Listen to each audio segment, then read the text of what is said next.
You're listening to international investment advisor Doug Goldstein on the Goldstein on Gelt show, the financial show where we'll talk about how you can make the most of your money.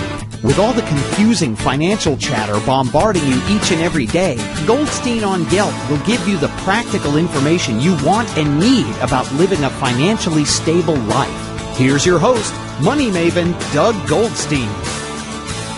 Okay, we are back. I'm very happy to have on the Goldstein on Gelt show Meir Nissensohn, who was formerly with IBM Israel. In fact, he just left after spending 16 years as the CEO of IBM in Israel. Meir, it's a real pleasure to have you. My pleasure, Doug. And beyond these 16 years, another 28 is regular employee. I've been the CFO, and I've been in human resources, etc. 44 years in total. Wow. So you really led the ship for such a long time for IBM, a multinational company, and really led it to grow to employing now about 2,000 people in Israel. Yes, indeed. So how did it start at the beginning? How did IBM get here? Well, actually, IBM was the very first large global corporation to establish itself in Israel back in 1949, almost immediately after the country was established. And it started its operations. It took years before others joined us. I believe that the second one was also an American corporation, was Motorola. Mm-hmm. And in reality, IBM showed the way to others. All the way back in 1949, what were they thinking? What was their reason for coming here? Actually, they were invited by the government of Israel to conduct a census. And after being here, they decided, they saw the potential, actually, of the young country, and they decided to stay. I guess, I was not there at the time, but I guess that they did appreciate the quality of the people they were talking to, and the potential really to develop in Israel a kind of operation that will result in a win-win for everybody. Yeah, I'm sure they did recognize it. In fact, there's a great video that I've seen. I think it was put out by the Israeli government with interviews with CEOs of many, many top companies around the world, all saying the reason they came to Israel was because of the fabulous manpower and woman power as well. You know what I'll do? I'll put the a link to that video in the show notes on the website for the Goldstein on Gelt show. So anyone who wants to see that, just go to goldsteinongelt.com and click on show notes. So you said the Israeli government was encouraging IBM to come. Do you feel that they are still encouraging big companies to come to Israel, and how do they do that? Absolutely. I think that the Israeli government recognized the contribution that these big corporations give to Israel. Inherently in this type of activity, you have the transfer of know-how, which obviously goes both ways, but from our point of view, Israel, the government of Israel, they see the benefit of having these corporations operating in Israel, occasionally also investing money, but also bringing know-how. A lot of... yes?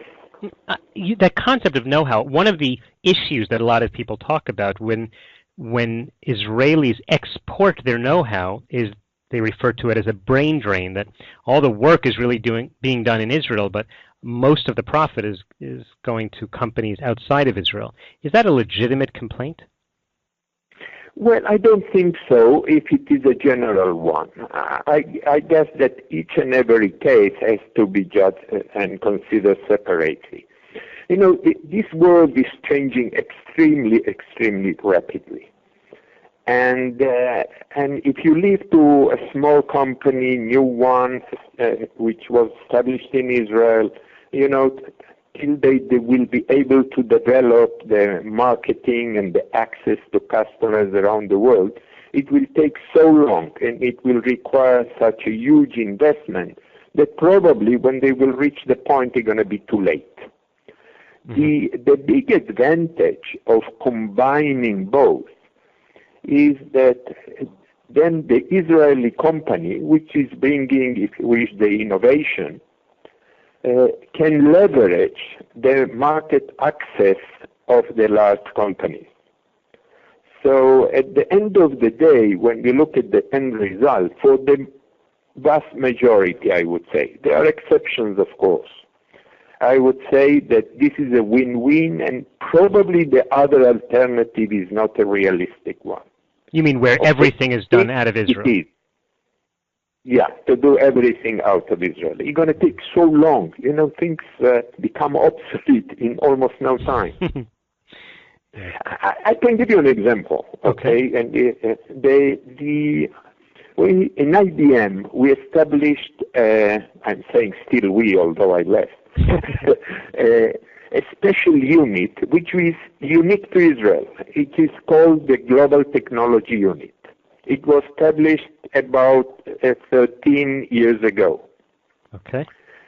The purpose was to encourage the cooperation between the Israeli high-tech industry and IBM at a global level.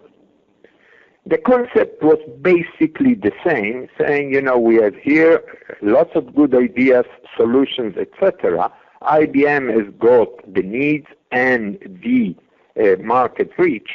Together, if we go to the market together, this is going to be a win-win. 1 + 1 is going to be not 3 or 4, but 10.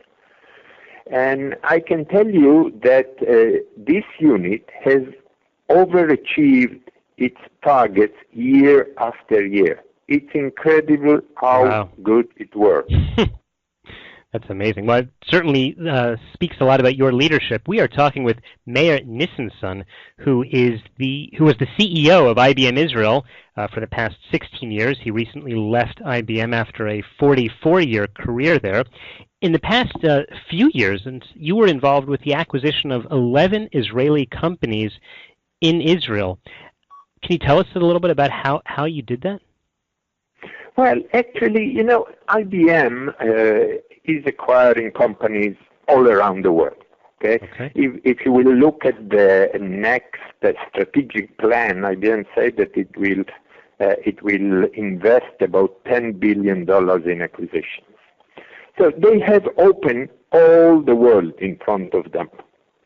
And out of this, of the world, they decided, because the final decision, with all the respect I had to my job, is taken by the corporation, because they look at what is available around the world, not just in Israel. And when they decided at the end of the day to buy in Israel, it was on its own merits. I mean, they had the possibility, and they even have to invest in the very best companies they can find. Now, it's not a surprise to me that they found very many of them, certainly not in relationship to the size of the country, in Israel. So what I did was relatively easy. I mean, is like bringing to the attention of the people that are considering these acquisitions, bringing to their attention what is available in Israel. Part of it was done through this cooperation with this unit, which is called, as I mentioned, the GTU. So just by exposing, they became familiar with what is available in the country, and I mean, out of the options they had, they thought that these 11 cases were the very best bet. I can tell you one thing which is in a way related to your previous question. Okay. When we look at the number of people that are working in these activities now in IBM in Israel, obviously these companies were integrated into the R&D facilities, okay, of IBM, operations of IBM. You see that it is the number of people today is much, much larger than it was at the day of acquisition. So that really means that it was a successful deal, and it wasn't just, a lot of times actually you see that one company acquires another and it doesn't work out. The cultures don't match, and then it just ends up being a failure. For example, or there are occasions where, a company can buy a technology, they take it out of the country, and they continue the development elsewhere. Now, when we look at the final result here, you can see the other way around. Meaning, yes, the acquisition was done by a global company. However, the end result is that many more Israelis are working on these activities than they were working before. So if you had to say what the number one quality is of this Israeli workforce that attracts companies like IBM, what would you say that is? I would say what they have between their ears. Actually, it is this, and the motivation. As I mentioned to you, I am working today with small startups. After leaving IBM, I am with a small VC fund working with startups, and I have seen in 3 months 100 startups. Oh my! 100. It's incredible the amount of innovation, motivation, brains that these kids have. Most of them are young. Mm-hmm. And of those 100, how many do you think will actually succeed?